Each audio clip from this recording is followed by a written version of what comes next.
Taste the Daily.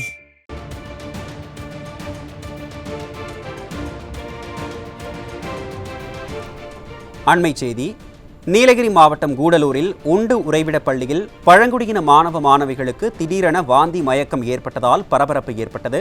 இதையடுத்து பாதிக்கப்பட்ட 33க்கும் மேற்பட்ட மாணவ மாணவிகள் மருத்துவமனையில் சிகிச்சைக்காக அனுமதிக்கப்பட்டுள்ளனர். இது குறித்த கூடுதல் விவரங்களை செய்தியாளர் செந்தில்குமார் வழங்க கேட்கலாம். செந்தில்குமார், வணக்கம். விவரங்களை சொல்லுங்க. கண்டிப்பாக அருண். நீலகிரி மாவட்டம் கூடலூரில் அரசு சுபாஷ் சந்திரபோஸ் உண்டு உறைவிட பள்ளி இயங்கி வருகிறது. இந்த பள்ளியில் பழங்குடியின மாணவ மாணவிகள் உட்பட 33க்கும் மேற்பட்ட மாணவ மாணவிகள் இந்த பள்ளியில் தங்கி பயின்று வருகின்றனர். அவ்வாறு இன்று காலை சில குழந்தைகளுக்கு காலை உணவு உண்டதற்கு பின்பு வாந்தி மயக்கம் ஏற்பட்டுள்ளது. இதனால் அதிர்ச்சி அடைந்த பள்ளி ஆசிரியர்கள் உடனடியாக வேறொரு சாதனம் மூலம் அனைத்து குழந்தைகளையும் கூடலூர் அரசு மருத்துவமனைக்கு அவசர சிகிச்சை பிரிவுக்கு கொண்டு வந்தனர்.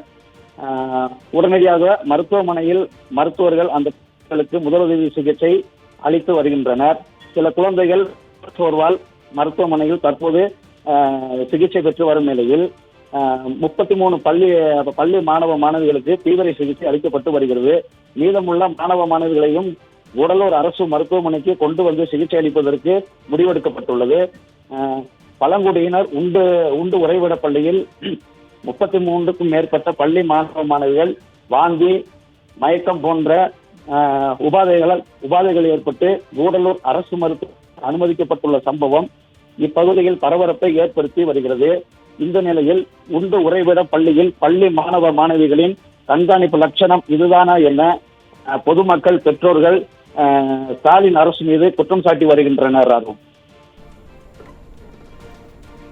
விவரங்களை வழங்கியமைக்கு நன்றி செந்தில்குமார்.